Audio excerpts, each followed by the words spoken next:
Mr. Jerry Vaval. What's going on, bloody? JTG. What up, what up, what up, what up, what up? Welcome to another episode of Giant Fundamentals, the podcast dedicated to empowering men by tackling the vital issues of mental health. With that being said, how's your mind? How's your heart? How's your body? What are you grateful for? I'm first off with the body. I'm going backwards, man. My body's sore as hell. I'm aching right now. Yeah, getting this league up here. And man, it's been good. Oh, but man, boy, 40s, man. The 40s. I'm like, all right. I gotta up the weight training because that pounding on the joints, I'm feeling it. But it feels good though. I feel really, really good, man. Really, really good. Just getting up and down the court. Yeah, just that competition too. It's one thing to just go to the gym and exercise, but that competition, man, is just the camaraderie, the competition, it's good. I love it. I love it. Um, my mind, uh, hmm. Speaking of mind, I have to think about that. I don't know, man. I feel like I'm in a good, decent place right now mentally.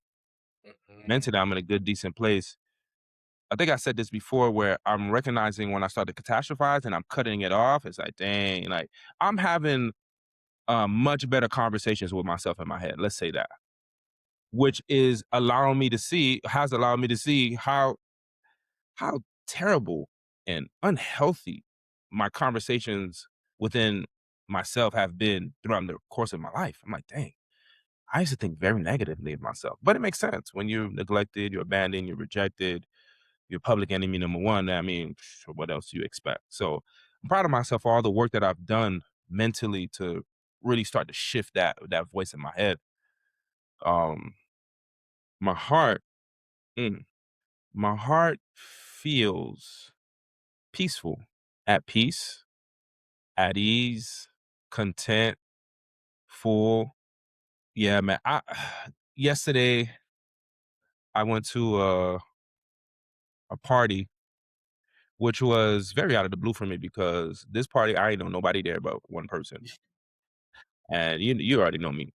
Yeah. I'm not really trying to be in environments where I don't know people like that, but it felt good. It's like, okay, this is me like really putting myself out there in situations where I'm not accustomed to. And I think that's important. I think that's a part of living, like just doing different things that you've never done before, things that you may have felt in the past that's a threat or it could be embarrassing. Just putting yourself out there. I felt good doing that, man. I felt really, really, really good. Even though I didn't know anyone there, it was just good to see everybody and how they showed up for the young lady. And it was an amazing party. And it was like, man, the spirit there was it was amazing, man. It was a really good time. I'm glad I was able to go and experience that. So I would say my heart altogether. And yeah, man, just in life, my gratitude is just, what did I tell you yesterday? Dang, I forgot what I said. What I said in the text about the loving life. Oh, I'll tell you right now. I If forgot what, you but one mhm, thing I think about is in order to love life, you have to live life. Like, to and give to give up on love is to give up on life. to give up on love is to give up on life, man. And that's a big thing for me where there's this book that I read and I've quoted it before and I talked about it, The Untethered Soul, The Mm, Journey Beyond Yourself. I read it at the top of 2025 and I'm experiencing the things that I've read in it. I'm so thankful that I read it the time that I did because it really focuses on keeping your heart open in spite of experience heartache and pain and rejection and embarrassment. Don't close up because once you close up, you're literally closing up yourself to living life. mhm, And I've been able to practice that unknowingly and just staying open. And it's a liberating thing to not allow pain, to not allow suffering, to not allow heartache, to not allow setbacks to close you up and to be like, well, I'm not going to ever do that again because this is the result that it gave me. Well, if you move in that posture, then you're going to be a Grinch.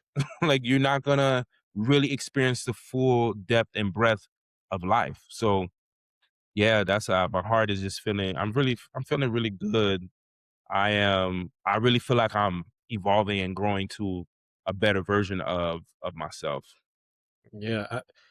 This is probably the first time where everything you said is exactly how I feel about my mom and having that gratitude for life and love. I'm in this new relationship, taking it seriously, and the triggers that both of us are experiencing Mhm. by triggering each other are very interesting.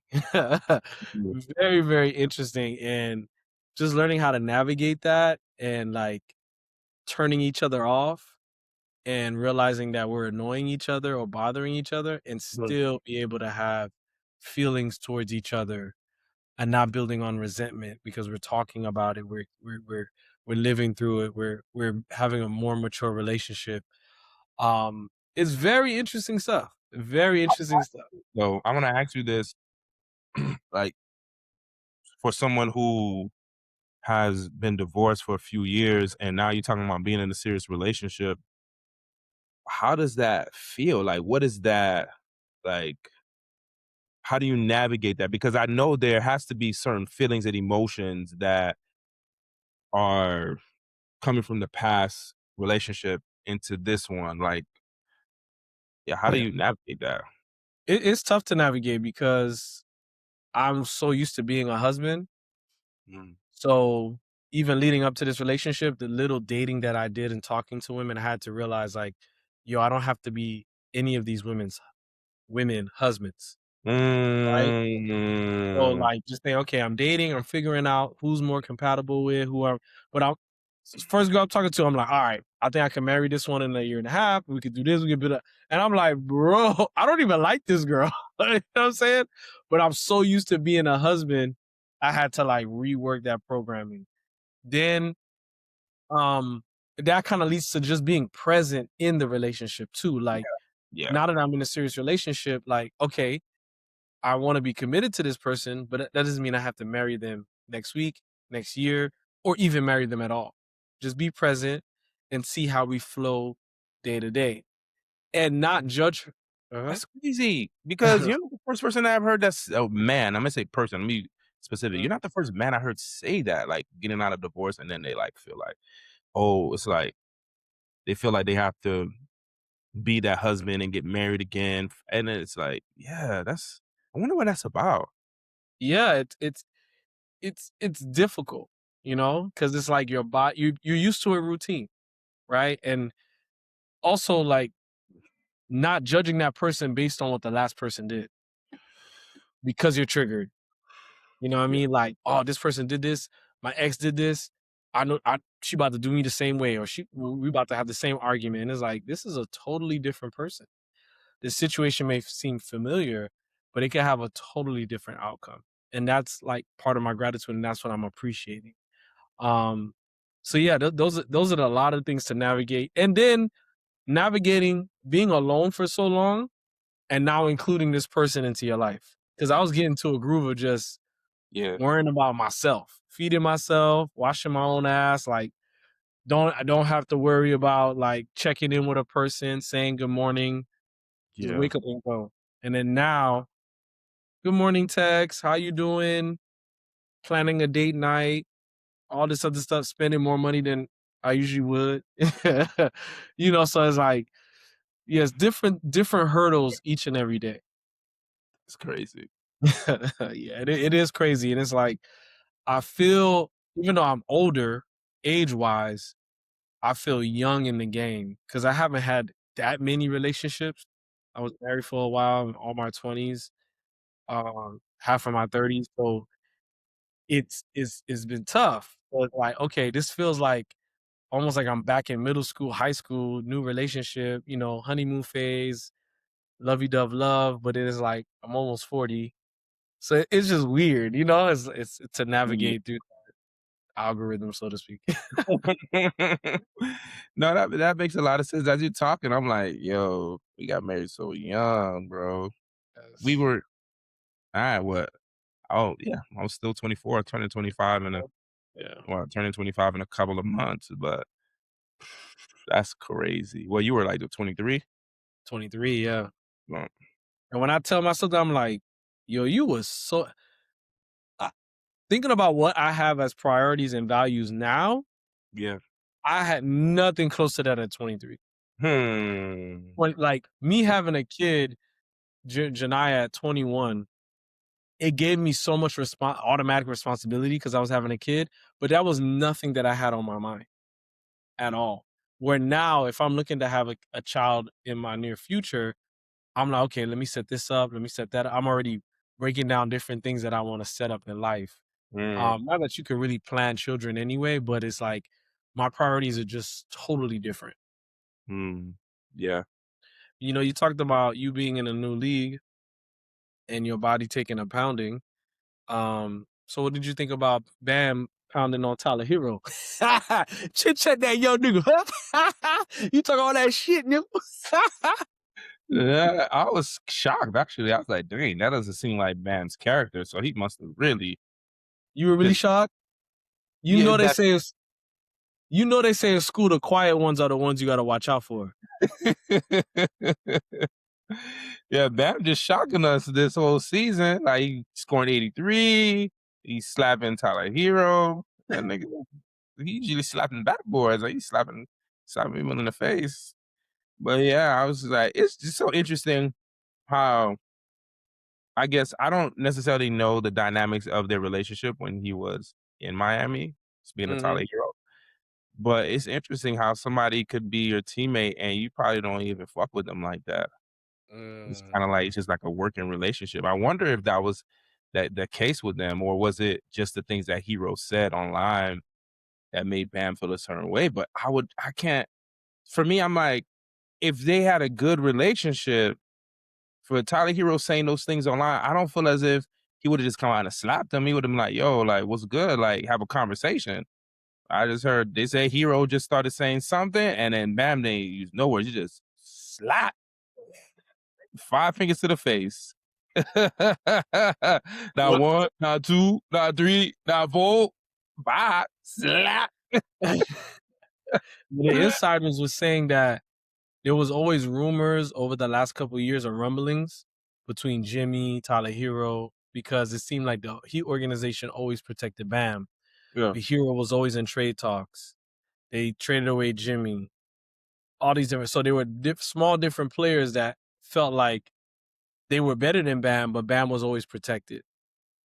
yeah. So I guess those rumblings, he always heard it, and he just felt like, yo, cats be trying me. My opinion on it is, give Mhm. me Bam over Hero any day.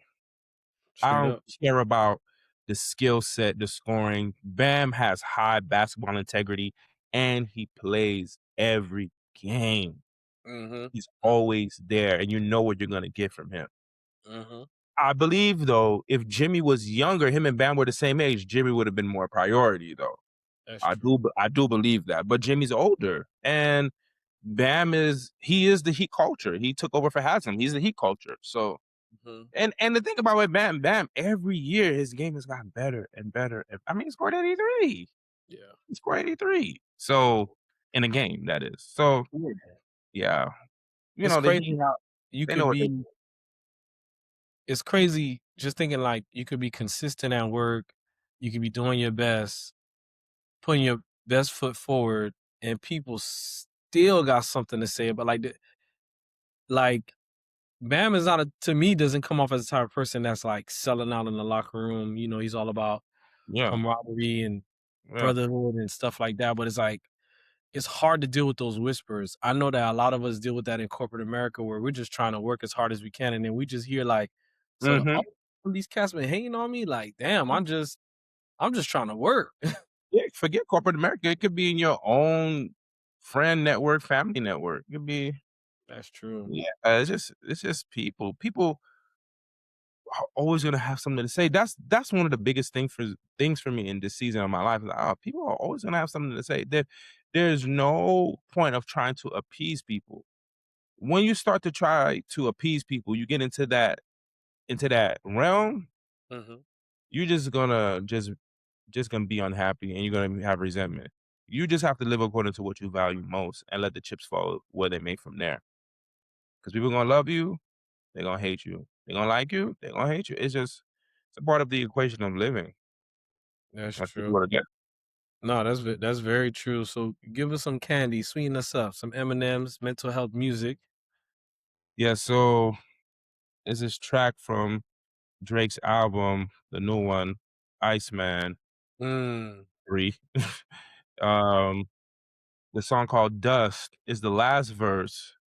He says, "A BTC crypto big timer. I'm a corporate America hit survivor. Got a real big heart, but I'm a fucked up guy though." So is that line, "Got a real big heart. I'm a fucked up guy though." Mhm. That speaks to me because it's like that's life. Two things can be true at the same time. Yep. Literally, like two things can be true. It's like, yeah, I got a big heart. Well, I know I'm fucked up. Like I know I'd be doing this, or so I love that viewpoint that he gave of himself. I love that honesty. And I think that's something that a lot of us need to be able to embrace in order to live a full life. Like a lot of times we're again going back to trying to please people. It's like we're trying to be this nice guy. We're trying to be this nice person to everyone. We don't want to ruffle any feathers. We want to make sure that everyone is good. We don't want people to have anything poorly to say about us, but that's actually exhausting. Mhm. And embracing that side of you of running like, yeah, sometimes I'm gonna do things that people are gonna frown upon. Well, sometimes I'm actually gonna do things and I'm gonna look back and be like, ooh, hey, why did I do that? That's That's a part of the human existence. That's a part of living. So that's the line that stuck out to me on that song.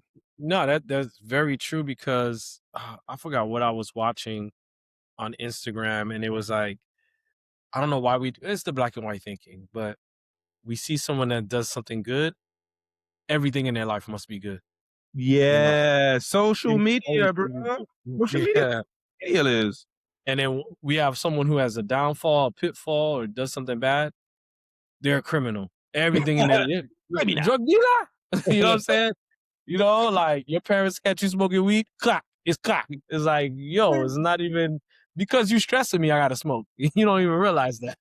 Uh, You know what I'm saying? So it's like I don't like and it's something that I still struggle with is mm, like glorifying or giving too much respect to like going on the other side of the spectrum instead of yeah. just being in the middle ground. Like that's good. He did good. He and it messes with my skepticism sometimes. I'll give you an example. Somebody will record themselves doing something for the poor. Like they're on YouTube, they gave this person $500 because they were poor. And I'm like, that's really good. And then I'll read all the comments and he was like, oh, he's amazing, this and this and that. And I'm like, but he kind of recorded himself doing it. Like there must be an ulterior motive. So then now I'm like, oh, this person, he's just doing it for show. Whereas like, let me just stay in the middle. Like, it's good that he did this. I ain't really feeling the recording, but it ain't got nothing to do with me.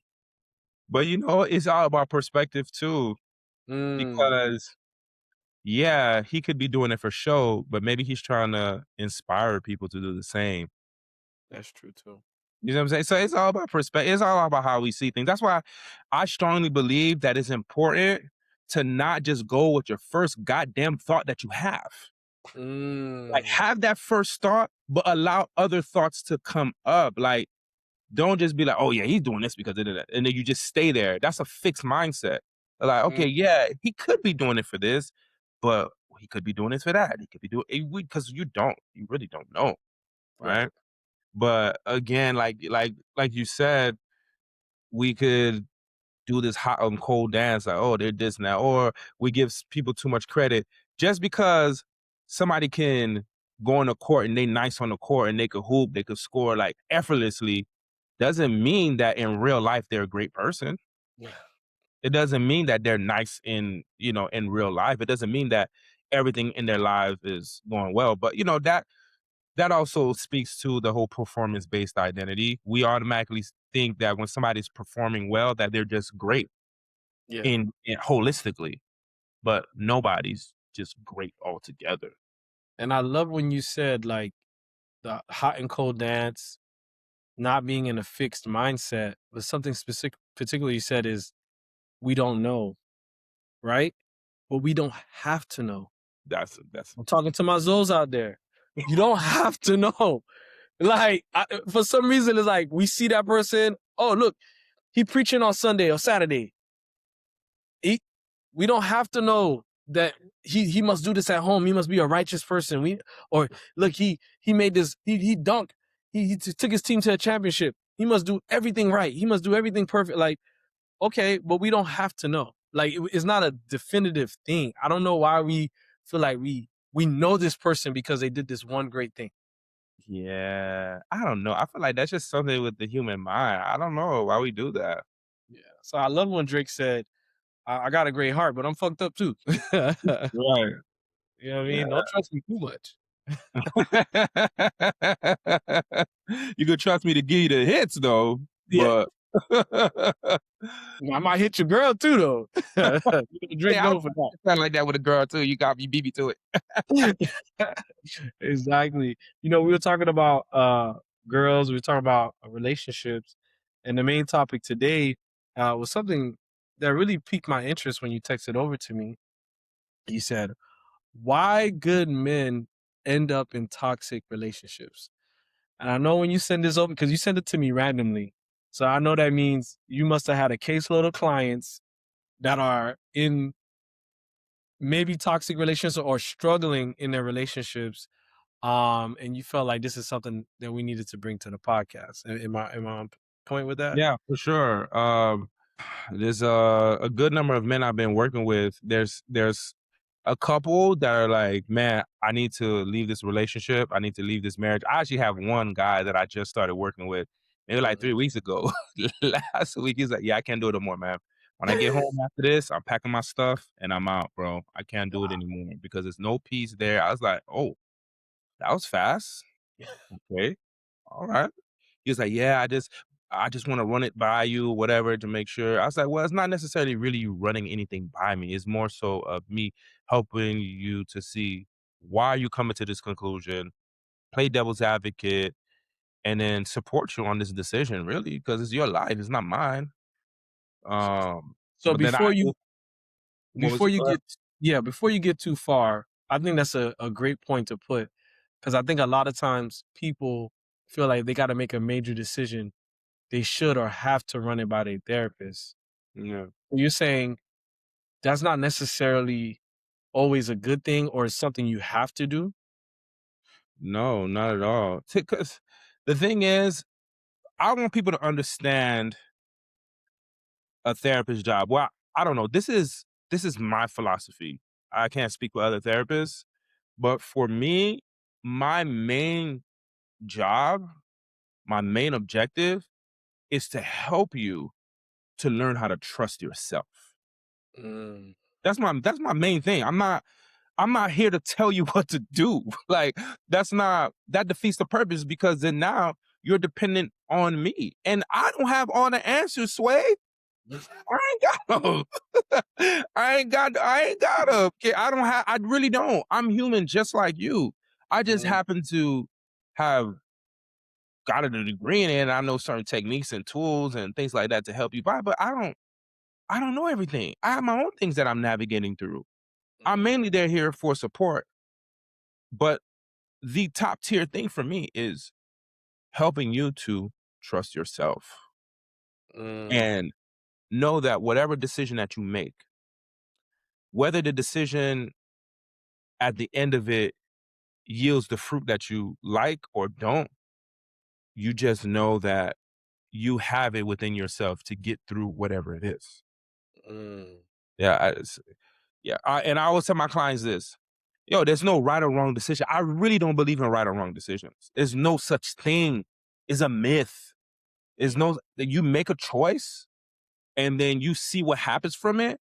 They're like, "Oh, okay, this is what happened. All right.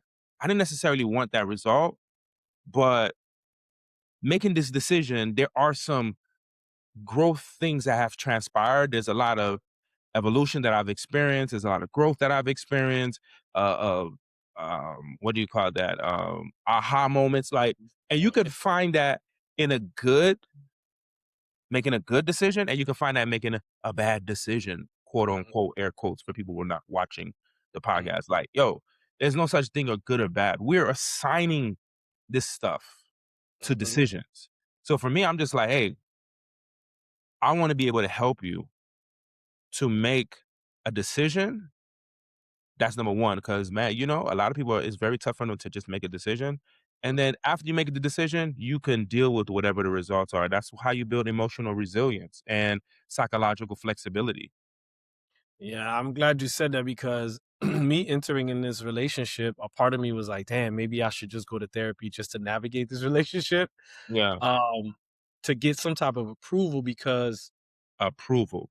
That's the word. yes, Yeah. yeah, because when you brought this topic to me, I'm like, everything that I'm doing now in my new relationship is so that I don't end up in another toxic relationship. Yeah. So, from your experience, why do good men end up in toxic relationships? Well, even before I even get into that directly, I Mhm, want I want to be able to point this out because this is a podcast for men. Even though we have, I would say, our greatest supporters are women.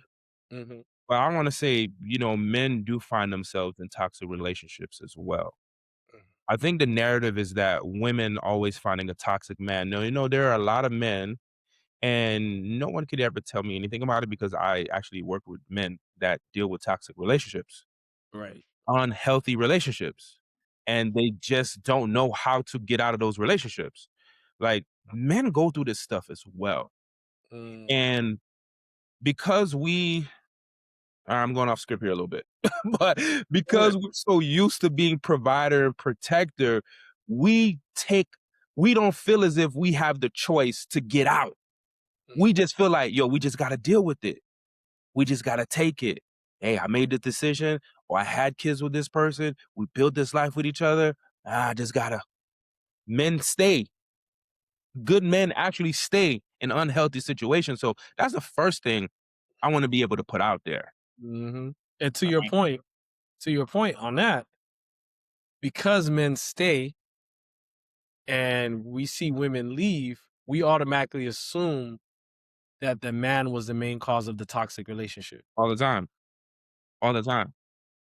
He must have cheated, he has a side family, he must have been abusive. Yeah, all the time. Like, "What did you do?" I know you've heard this before. "Oh, what did you do for her to leave you?" Yeah. So, you see, we can't win. So, I'm there, I'm staying there, and I'm fighting a fight to keep the family together. She decides to leave. "Oh, what did you do to make her leave?" But then if I choose myself, I'm like, "Yeah, I can't take this anymore." "Oh, how can you just abandon your family like that? How could you just" we can't win. But it's not about women winning. It's about women, but it's not well, it's not about winning. It's like at the end of the day, like we were saying before, you can't please everybody. You just got to make the decision that you feel is best for you, and then Mhm. you deal with the results of that. That's But awesome. why why do good men end up in toxic relationships? Well, it's because we've been conditioned at a very young age to believe that we have to earn love instead of receiving it. And as I sit and I think about that, I'm like, there's a distinct difference between earning something, like working for something, and just receiving something. And I'm Mhm. like, dang, has there ever been a time in my life where I just received something? And I'm like, wow, I don't think so. Because when you've been abandoned, you've been neglected, you've been rejected, you automatically get into this posture of trying to prove yourself, trying to gain approval, the operative word again. Mhm. You're trying to gain approval. So you're doing things to gain that acceptance, that approval. You're Mhm. earning. Whereas when someone loves you and you love someone, it's just given to you and you're just giving the love. And I'm like, oh, this is how people become resentful in relationships Yep. because there's this thing inside of yourself. You're like, intuitively, you're not supposed to be working and performing for someone's love. It's something that's supposed to be just given to you. And that's something, and you know who taught me that? My kids taught me that. It's like, they just love me. Like, it's just like, they just they just love me. It's like I haven't done anything. I think that's the first relationship, well, it's 2 of them. So the first 2 relationships in my life where I recognized that, "Oh, I don't have to do anything to receive love from them." For the simple fact that I am their father, Mhm, they love me. And I have this client of mine that I'm seeing, and she's going through a divorce right now. mhm. And well, no, she's actually divorced, but they're still living together for the moment, Yeah. and they have kids together. And what she's telling me is that her ex-husband doesn't do anything for the kids. Everything is on her. She's doing everything. So that's, that's the typical story that you hear. Like, the woman is taking upon all the responsibility. He's not doing anything, so on and so forth. But they're in a home together. Mhm, And she's like, yeah, the kids still always want to be around him. They're still running to him when he comes home, even though he's barely he comes, he showers and he leaves. He doesn't even stay. That's like, wow. If you really sit in the thought of the power of a child's love, it's like that's how we're really supposed to be. right. But things happen over time in our lives. We experience hurt and pain, and then we become guarded, and we start to develop this way of thinking and pushing love away and pushing people away and so on and so forth. But a lot of good men, going back to the point, stay in toxic relationships because, or they attract toxic and unhealthy relationships because they believe that they have to earn love. Mhm, Like, really, that because a lot of us grew up thinking, if I'm good enough, if I work hard enough, if I fix everything, if I sacrifice enough, then I will finally be loved. So if you don't deal with your childhood wound, that's what happens. but let me play a little devil's advocate. What about those who they got love or they were spoiled during their childhood, but now they're in a relationship or in a marriage in their adult life, and they don't really wanna work for the love that they receive? How do you work? I don't know. I don't really see that as you having to work for the love that you receive. I think being Mhm. spoiled is you just not developing a good work ethic. You don't So know how to be a partner. You never learn how to be a partner to somebody. mhm. So isn't that a little confusing? Because as a woman could come and say, "Hey, I cook, I clean for this person, I'm intentional, I do all these things," but when it comes the man, he's not really putting any effort into the relationship. And now that woman may feel like, "Well, why does he deserve my love if he's not willing to work for it?" What? Nah, see, that's the thing. That's not a good way to look at it. Like, Mhm, he doesn't deserve my love because he's not willing to work for it. So that's based off of performance. I think you have to really look at why you're doing what you're doing. And then mhm, not only why you're doing what you're doing, but you attracted that person. You did that. You attracted that person. Yeah. And that goes into the next point is that a lot of men make the mistake of getting with a woman for chemistry and not compatibility. See, that's what mm, you're talking about right now. When you 'cause this is the thing, the difference between the 2 is chemistry creates excitement. We can go wild, we can have fun, we could just, yeah, yeah, yeah, all What that. was that? All that. But compatibility is different. Compatibility creates peace. So if you're with somebody that you're having to do everything, quote unquote, everything, and they're Mhm, not pulling their weight, there's a compatibility issue there that you didn't mhm, take your time to really see if you guys are compatible in that way, to see if you guys have similar values, to see if you guys have similar communication styles, to see how that person deals with conflict, to see how does that person deal when life hits. mm. That's compatibility. But bro, every relationship I had in my life, I got with that person based off chemistry. It was never compatibility. Yeah, I could agree. For myself, I'm not saying you. Yeah. No, yeah, I know, I know. Yeah. But then I think about it, how many relationships you think have been put together based off of just chemistry alone? Like Bro, a bunch. bro. I think the majority, honestly. Majority, yeah. I was gonna America? say 97%. In America, nigga? Hell yeah. What? Yeah. That's what we were taught. We were taught if you look nice, I look nice, we're attracted to each other. We have fun together because most of the times we're gonna meet each other in a fun place Yeah. where we're having a good time. And if the vibe is good, then we must be compatible. Yeah. If the chemistry is there, if it's flicking, if the flame is going, then there's no reason why we're not compatible. That's the immature mind. Yeah, bro.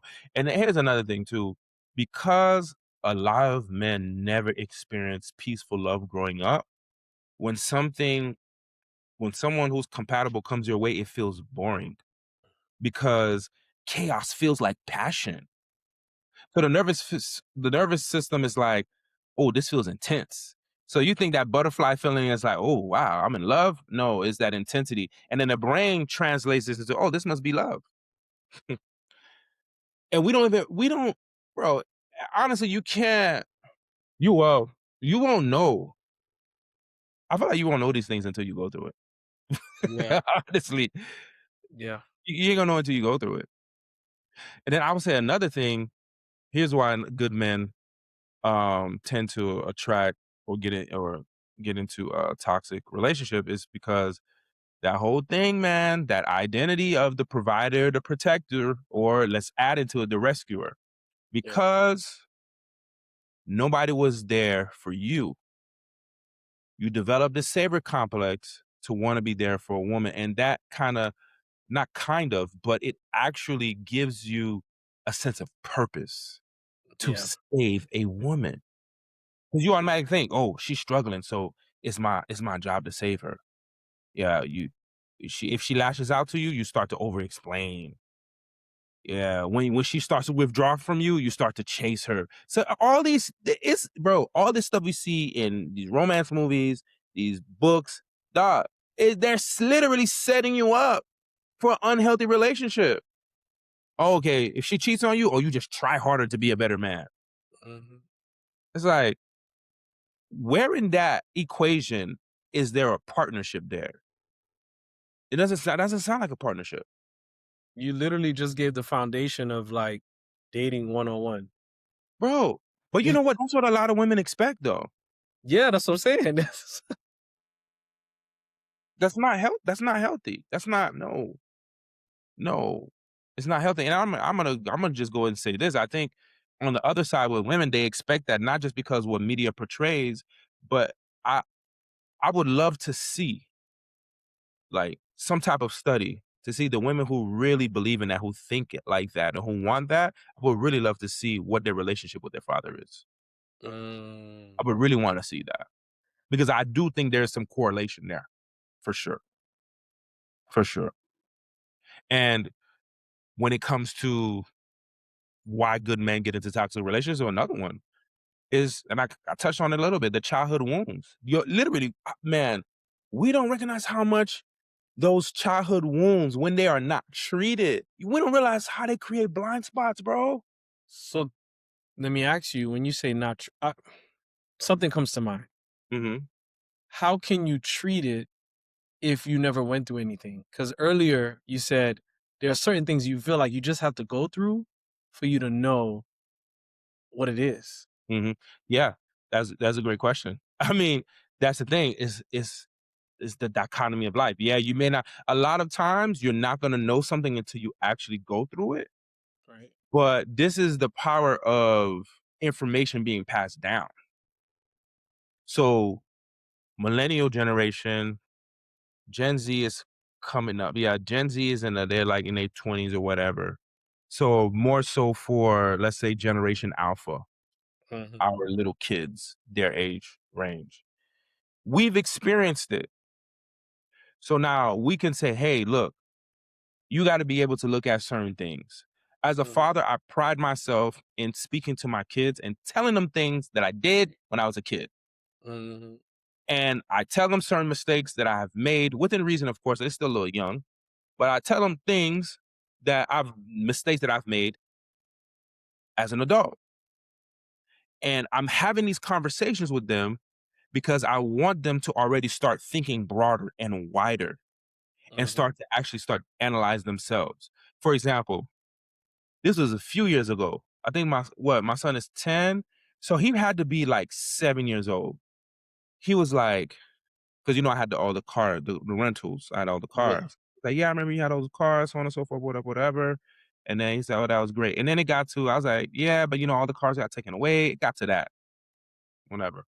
And he was like, "Oh, yeah, they got taken away, whatever." I was like, "Yeah, because I couldn't pay them." He was like, "What?" He was kind of shocked Mhm. because in his mind, at 7 years old, I'm like this figure that doesn't make mistakes. Mm. I'm perfect in his mind. I was like, "No." I was like, "Yeah, yeah, a lot of things went wrong." But I said, I tried to do it because I wanted to do something new. I wanted to see if I could make more money. I love to do business things, and this is what happened. He's like, "Wow." He's like, "Wow, daddy, you make mistakes?" I was like, "Wow, this is crazy." That's when I was like, you were supposed to hit him with the Drake line. I know, right? That's good Big heart.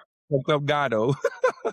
Yeah, I say, yeah, I said, absolutely. And that was a teaching me like, yo, everybody makes mistakes.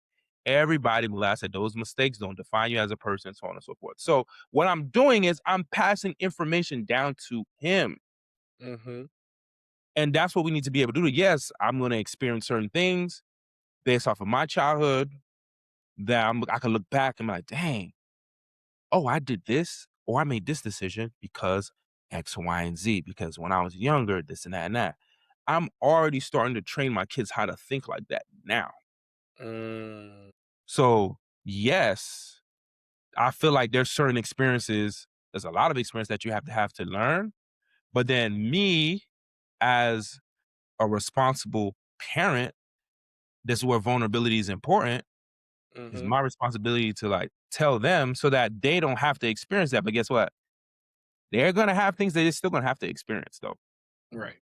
that I didn't pass down to them. So What's another reason why good men end up in toxic this is relationships? this is a, this is a good one. And after this one, we're gonna go to the next one. This Mm. is a good one. I think you can relate. We confuse endurance with love. Oh, yeah. Oh, yeah. When I tell people my parents been married 52 years, they're like they Wow. feel like, "Oh, they in the Hall of Fame of love." I said, "Yeah, Hey. the same way with Argentina." Yeah, if I stay, if I don't quit, if I keep fighting, then that proves love. No, no, no, no, no. Sometimes, a lot of times, staying isn't love. A lot of times, we stay because we're afraid. Mm. We're afraid of what's gonna happen. We're afraid of what people may say. We may be afraid that we're just sabotaging and ruining our lives. It's just better to stay. But we endure, and we mistaken and think it's love, and it's really not. So, do you feel like love can run out? Dang, Or love is man, I'm gonna be honest with you, I don't think we really understand what love is.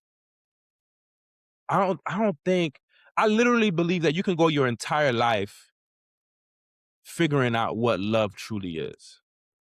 to your So to quote say earlier? love I can't even answer that. I can't even say love can run out or can't go. What I can say is there comes a point in time where there's no longer alignment between you and that person. And you can excuse me, you can love that person with all your heart, but if your values do not align, if you want to go this way, she wants to go that way, then no matter how much you love that person, it's like it's just not gonna work.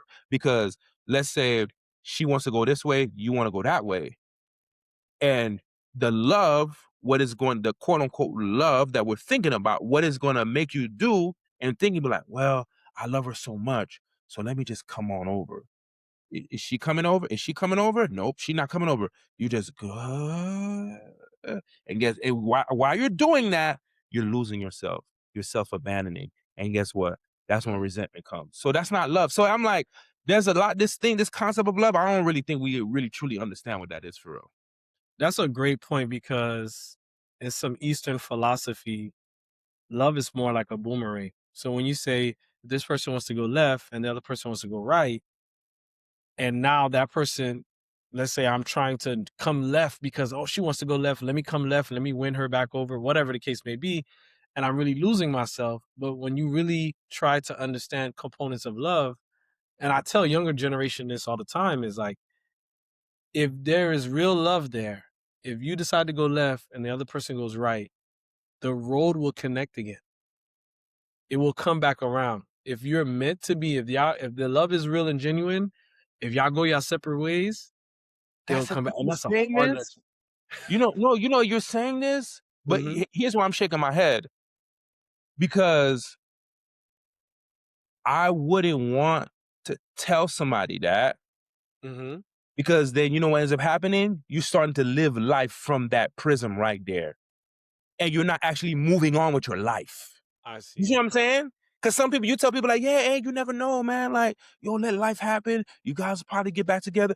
And then you're just so stuck wanting to be with that person. You're living life waiting for you guys to connect instead of actually just living life. You know what I'm Mm. saying?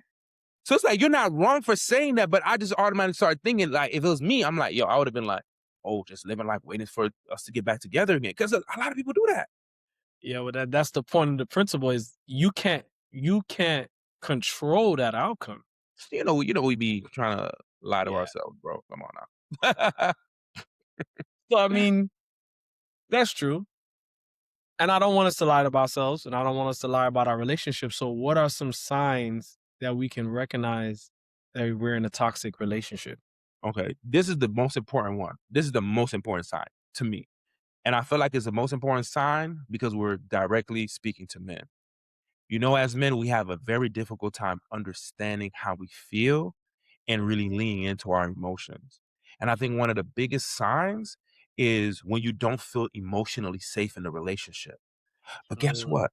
How are you going to know you don't feel emotionally safe in the relationship if you're disconnected from your emotions? This is why it's important to understand how you feel, to have the emotional literacy to know, how did this situation make me feel? How did it make me feel? Because if you can't pinpoint how you feel, this is how you stay in a toxic relationship. This is how you just keep going because you don't know how you feel for real. mhm. So do you feel Another like that client that decided, "Yo, I'm out in 3 weeks," do you feel like those first 3 weeks, it was him understanding his emotions? And then he was like, "Yeah, I'm not safe here." Because you said he is no peace. Yeah. So for him, it was like we didn't necessarily go deep into the emotions thing as of yet, Okay. but I could sense it already. He was already done. You see, he doesn't have that good guy complex. He don't have that. So he was just like, yo, I'm out. Like, I can't do this no more. He came to therapy because he recognized that he had some things in his childhood, and we've been working through his childhood stuff. He grew up in Liberty City too. Shout out to Liberty City. He grew up in Hey. yeah. So, you grow up in those areas, your dad is absent and you just running the streets, running the streets. He'll speak the rich. But Mhm, so he developed a lot of hyper independence. He's very like dismissive. Like he just has a lot of defense mechanisms. Of course, because you're growing up in that environment, you got to be able to protect yourself. So he's coming to therapy because he's like, yeah, people say I'm this and that and that. And he's like, I'll say something simple, and then somebody will be like, yeah, that was kind of rude. And he's like, yo, I'm rude. Like, so he came to therapy because he's trying to better himself as an individual. mhm, Now, his partner did say, yeah, he should go to therapy. She did say that, but he didn't come to therapy because, oh, he was afraid to lose his relationship. mm, So it just happened to be that we're getting to this whole relationship thing.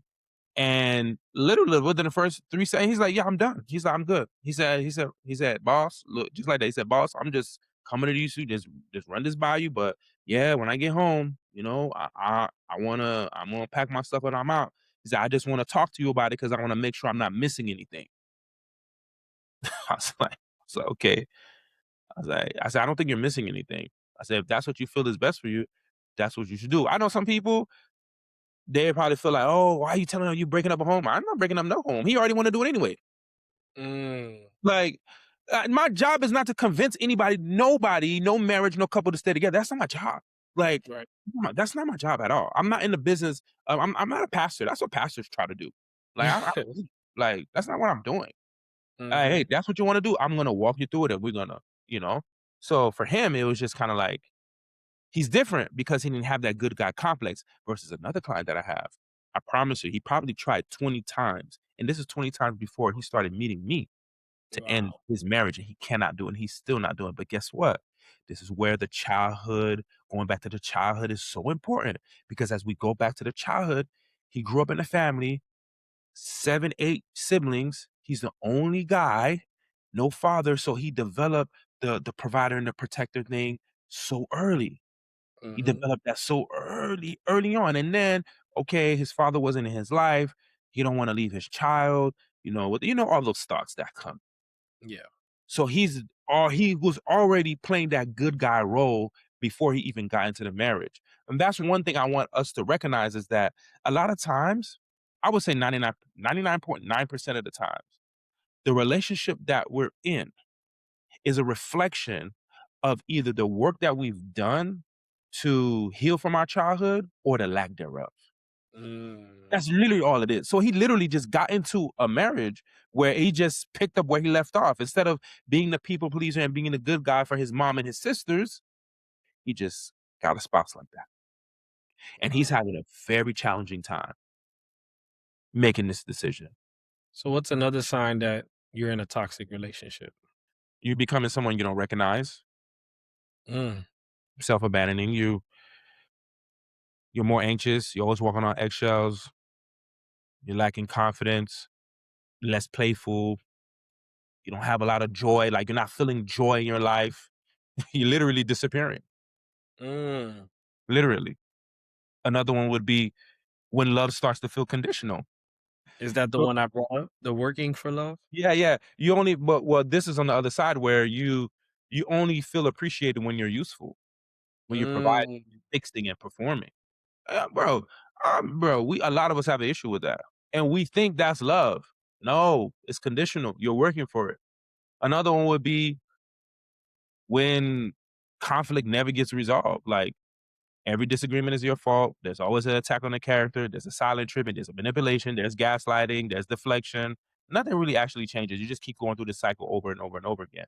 But because you're trying to keep the family together, because you feel as if, man, I just can't do this because really we make all these excuses, but Mhm. again, it's really child unresolved things from childhood that keep us on this thing. We'll make it, oh yeah, we got kids together. Oh, like I have one client, he will say, "Yeah, I'm gonna have the conversation with my wife. Yeah, I'm gonna have it after Father's Day, because we're doing something for Father's Day. Then at the end of Father's Day come, after pass, nothing happened. Say, yeah, we got a wedding to go to. My daughter's walking in the wedding, so I'm gonna do it after. And I said, and I just stopped him. I said, you're always going to find an excuse to not do the thing that's going to be the catalyst for you to shed that people pleasing good guy identity, right? Right. It's always gonna like you're always gonna find it. Say, yeah, but I think this is an important time. I said, okay, no problem. Guess what? Wedding come pass, still there. There's another excuse. I'm like, oh, well, okay. Yeah. You're paying me for the time? Yeah, I mean, all right. Another one would be you're constantly exhausted. Mm. Whew.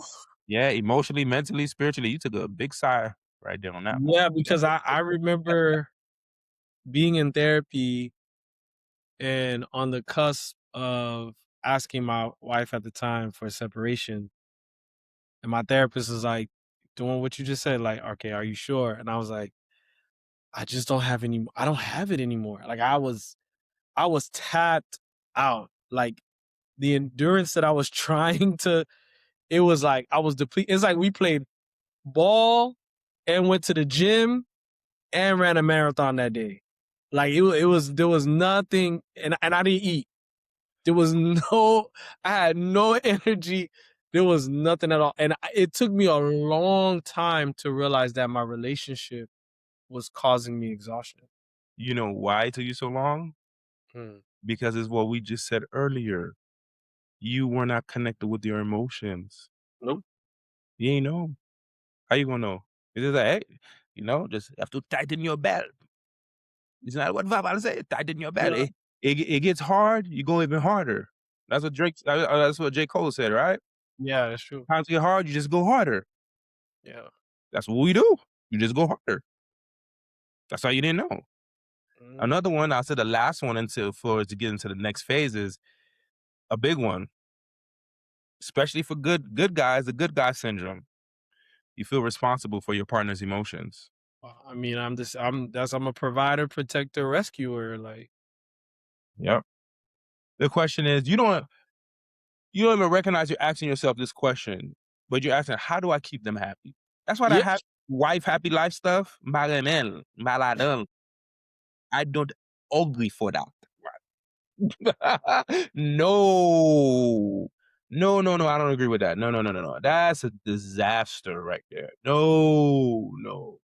because if they happy, then I'm gonna be happy. No, Supposedly. no, no. If they happy, they're not gonna get on my nerves. That's what we really come on, be real. That's what they really saying, bro. Right, If they happy, right. they're not gonna get they're gonna leave me alone, they're gonna give me my peace. No, Yeah, that's not a relationship, bro. that's true. No. And instead of asking yourself the question, am I happy? See, that's the Mhm, thing with this good guy syndrome. Being in a toxic relationship is that you're always thinking about the other person. It's like you don't matter.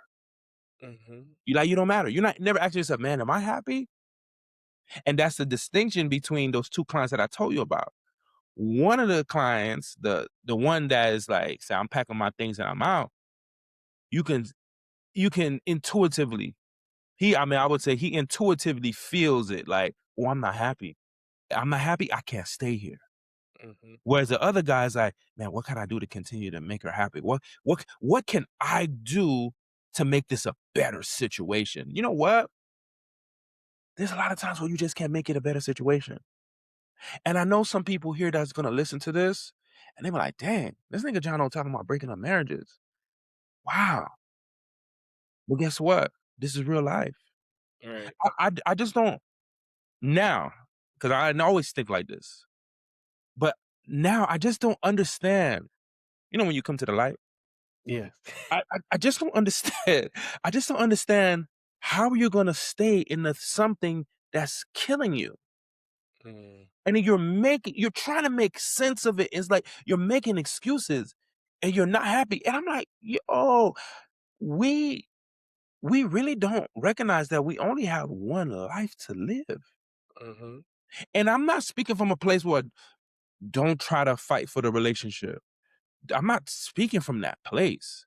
right. But what I'm saying is when we talk about all these things, when you start to self-abandon, when you start to edit yourself, when you start to silence your voice, when you see that your life is no longer happy, where you can't even go out with your friends without your partner being on your, where you going, this and that. It's like, when you get to that space there, it's like, you have to really see, like, yo, is this really working?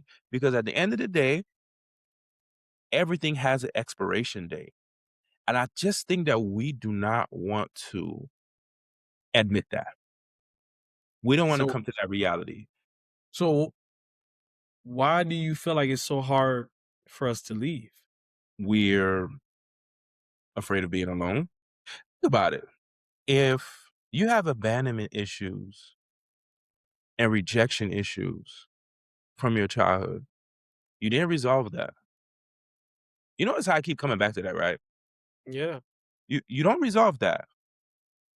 You're gonna get into a relationship that is failing. Your dang, what's that thing? It's a word that I'm looking for, a term that I'm looking for, but it's like that's all you see in your perspective Mm, is all you see is abandonment and rejection, and you're doing everything in your power to stave that off because you mm, don't want to feel what you felt when you were younger. So you think by staying will help stave that off, and you're doing everything in your can in your power. Literally, you're doing everything you can. Like you're losing yourself trying to mhm, stave that off because abandonment and rejection equals loneliness.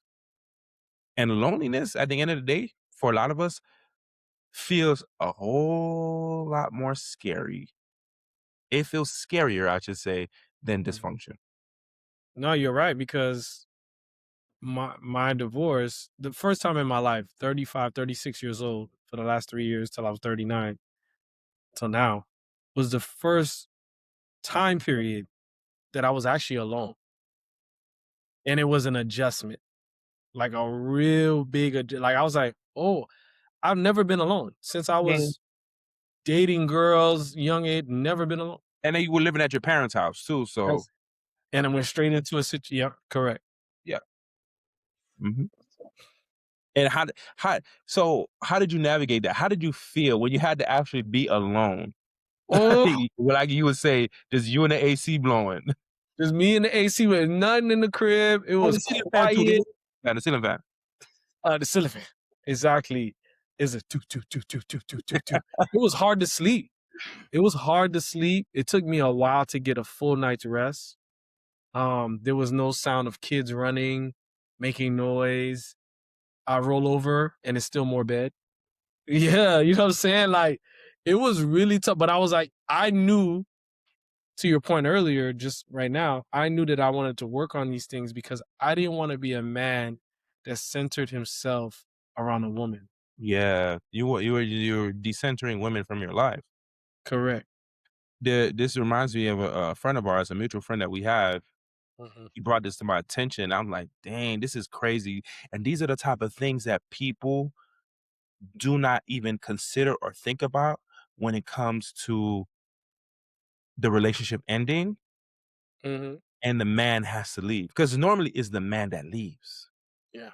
Do you know when he told me, he said, man, I didn't even have I didn't even have a spoon in the house. I'd be like, yo, I gotta buy spoons. Things that he never even thought of to do. It's like Yeah. we don't even think about the adjustment, the psychological and the emotional adjustment that a man has to make when the relationship is over. You have to build your life back up from square one. Then you Mhm. have to deal with the idea of, damn, what did I do wrong? How did I mess up? Because as my friend was telling me this, he was like, yeah, he said for a couple of years, like I had to deal with and I had to work through that. Okay, the marriage wasn't just my fault for ending. It Mhm. was a joint thing. Both of us did things, both of us added to the pot for it to get to this point. But good men, that's what they do. They just take upon the responsibility, like, dang, I messed up and this and that, so on and so forth. So him going to therapy actually helped him to work through that thought process. But we never think about that. We never think about the AC just blowing. We never think about, okay, you're getting a place and you have this place now, but you don't have furniture. You have to furnish it. You have to buy your own food now. There's no Mhm. real partnership there. Like you have no one to lean on. We never think about that. But that's a major adjustment that men have to go through when going through separation or divorce. Yeah, because we always looking to provide for others, but we never think to provide for ourselves. And exactly. And this is why we would edit ourselves in those relationships Mhm. because we'll just continue scooting over because it's not about us. It's really about us trying to keep the relationship intact. So we think happy wife, happy life. And I was like, no, that's just destruction, just waiting. It's inevitable. It's going to happen eventually. Mhm. And I Oh, know one reason why it was hard for me to leave was this was big for me, not wanting to be the bad guy. yeah. Hmm. Yeah. That That's a yeah, I don't think people understand how big that is. Like when you and it's like a psychological trap. Yeah. So, of course, we're gonna have men who are going through divorce or going through separation that are gonna listen to this. You have the lived experience. From what I know, you initiated Yes. the separation. Things didn't work out in therapy and stuff, so you guys end up getting divorced. Mhm. What was the thing that made you take that step and follow through and stick with that decision to ask for a separation? To break it down to one thing would be hard. It was 2 things. Not one, but two. What 2? Right, right. So, the first thing where it was like I knew I had to make this decision was because my therapist said, "It seems like if I look at both of you cognitively, it seems like you've been running on this track. This track, you've been running, running, running, running. And now your wife, she just started walking on the track. But you've already you laps ahead. And realistically, do you have the endurance? Do you have the emotional capacity to somewhat sit and wait for her to catch up to you, but she may never catch up? Can you be here for 10 more years and be okay and be happy in this relationship?" And I was like, dang, 10 more years. Cause in my mind, I was like, yo, the kids are gonna be grown. You know what I mean? We could probably do more. It could be better, but realistically, that was me making the excuse. Exactly. You see it? You see? You see? Right. We've had this conversation before. This question, well, I should say, like, based off what I'm asking you right now, we've had this conversation before, so I want to see how you answer it. If you answer it the same way you've answered it before, Yeah. what why do you think you had that thought? Why was that thought in your mind? Like, what well, let's be more plain. What do you think was driving you from your childhood to even have that thought to try to think you can make it last? Oh, my parents' relationship, their endurance, the way that they lasted for so many years. I was like, yo, I have to. Like you said earlier, I have to tighten my belt, right? Because there was no other example. No one told me that if it's not working, you can just try something like it's okay, right? No one gave me that vote of confidence. So because they made it so far, I that's the example that I have to continue to push.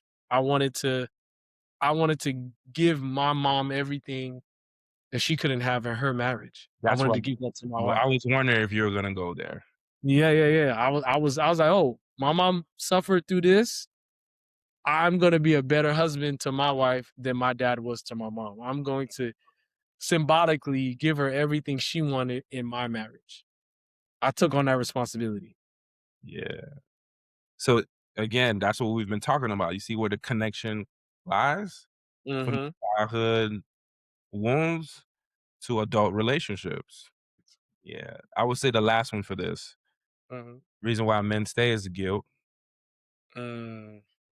You don't wanna you don't wanna hurt her. You made a commitment. We say all these different things. Oh, what if she changes? And Mm. and that's the thing about good men. Good men often carry responsibility that doesn't belong to them. So, let's help them get out. How do we get out? Number one, you gotta tell yourself the truth. You gotta be honest with yourself. Stop defending what continues to hurt you. And if you have a son and you saw him in a relationship like that, would you tell him to stay? No. I'll probably be upset at him. Yeah, it's sometimes the thing, the answer is right in our face. It's so practical, but because our emotions are just so prevalent and just so dominant, it's hard for us to just slice it and cut it for what it is. A lot of us are in relationships still. A lot of us are in marriages because we're in self denial. See, and that's the thing. It's like, why do we feel so strongly that it has to stay? And I know there's people for sure. There's a lot of the Christians out there. It's like, oh well, the Bible says this and that and that. Yeah, whatever Bible you read it, I don't want to read that one Mm, because it's not. It doesn't make sense. And, mm. here's here's something that I always hear from men who are wanting to separate that don't do it. And I'll say this first. Normally when a man says he wants to separate, he wants a divorce, I always encourage him. One of the first things I do is I encourage him. I say, hey, look, just have a conversation with your wife. Say that you don't like how things are going. Go to couples therapy, but then also consider a strategic separation. Mhm. Just you live in one place, she lives in another place. Yeah, it may cost a little money to them, but just think about the bigger picture. Try to work things out, go to couples therapy, go to individual therapy, and just be separate from one another. Don't just hard cold like, oh, I want to just a divorce. I don't ever think I'm not gonna say ever, but in a lot of cases, I don't think that's just the right thing to do. The first thing that you should do is like, oh, I just want a divorce. especially if you build a life with this person, you have a family and everything, but the strategic separation helps you to see, okay, is this salvageable? Can something come from this? And then if not, then okay. But then it is okay, it's good. But I think for a lot of us, when we're talking about getting out of the relationship, oh man, this is something I'm still like really wrestling with, trying to really understand is separating love from compatibility. Mm, Like I said, love is we say it so nonchalantly, like it's just oh love, like, bruh, love is a very deep thing. It's very complex because mhm, you can. I strongly believe you can truly love someone deeply and still not belong with them because I don't think love is enough. I mhm, don't think love is enough. I think there's certain elements that need to be there. You have to have shared values. How do you deal with conflict? You can love the person all you want to love them. But mhm, if every time you're trying to resolve conflict, they're always getting catty and nasty with you, calling you out your name, bro, how? How do man, I had this one client, bro, older gentleman, man, on his second marriage.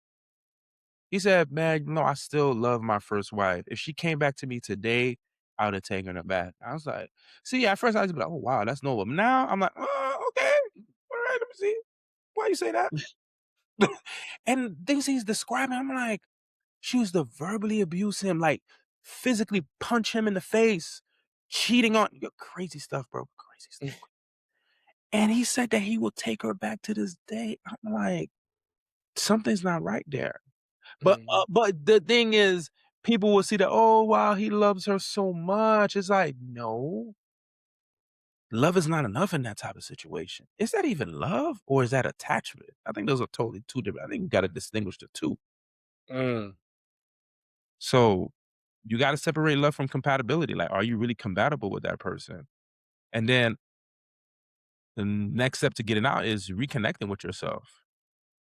Good men always lose themselves in a relationship mm, all the time because it's always about your partner. So think about what have you stopped doing? Have you stopped hanging out with friends? Have you stopped working out? Have you stopped dreaming? Have you stopped laughing? Have you have you stopped being you?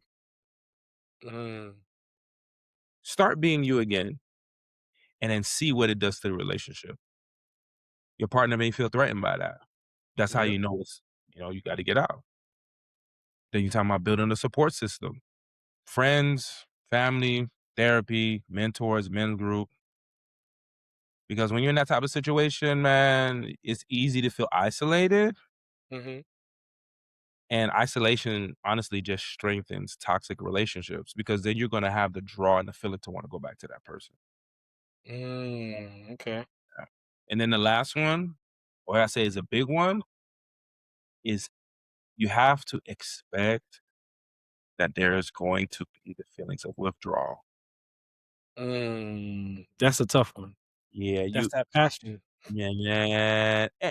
Not only is it passion, but it's also familiarity. You're used to being with that person because because leaving isn't just emotionally painful, but it's literally a jolt to your nervous system, and your nervous system throughout this whole time has been craving and has gotten used to dysfunction and chaos. And Mhm, now that you're alone, you're gonna feel this level of peace that's gonna feel very foreign to you, and it's gonna make you want to go back to that person. That's that withdrawal. Yeah, you're gonna miss them. Just understand you will miss them. But that doesn't automatically mean that you made the wrong decision. That's just yeah. That's something that I had to work with because it was like I missed my marriage. I didn't necessarily it took me a while to realize Hmm. that I was missing my marriage and not my wife. It's like Yeah, it was degrees. that's a great distinction there. Hmm. Yeah, and then when I was like, "Oh, well, why do I miss the marriage?" It was the provider, protector, savior thing that I You was find value in those roles. That's why. So now you're not playing those roles full time. It's like, yo, who the hell am I? Like, what am I doing here? And you think, oh, you're missing your partner. No, it's really the role that you were playing as husband, provider, protector. Mhm, Mm. Hmm. 100%. And what are some healthy what does healthy love actually feel like? Man, I'm gonna be real. I'm still trying to figure that out.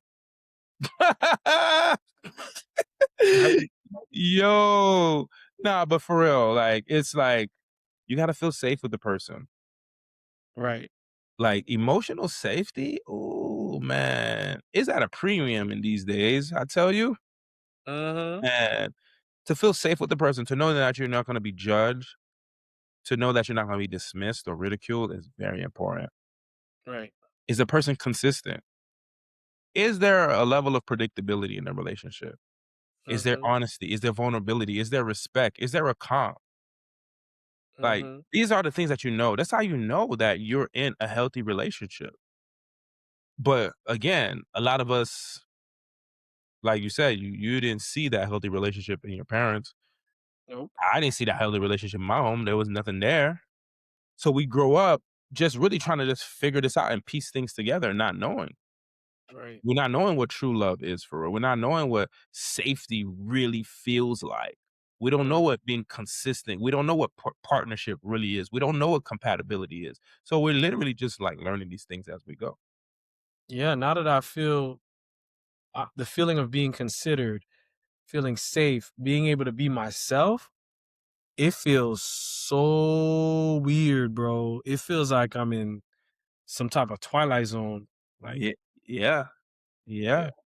yeah. Things are changing. Things are changing because again, you're not used to that.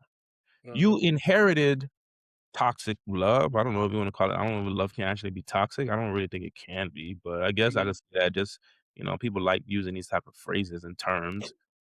But you that's something that you inherited. We don't, bro.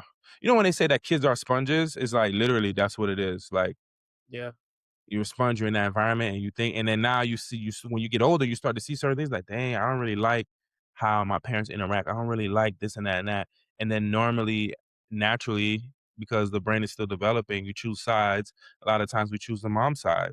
Like, oh yeah, like you said, oh yeah, I want to be the husband that my mom always deserved. But then Mhm. as you go through your own thing and you start getting older and you start realizing certain things in your parents' relationship, you're like, wait a minute. My mom was right with him, adding to this toxicness. Exactly. Yeah. Yeah, and I was like, I'm out. You know? Bro, amazing. Thank you. Thank you so much. With that being said, I love you, bro. I love you too. Until we pod again. It's my time to heal.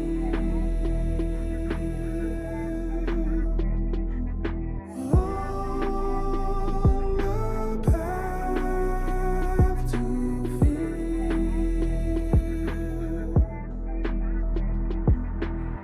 Growing up with emotional instability sets the stage for emotional immaturity, and you stunt your emotional capabilities. Now you're stripped of emotional credibility.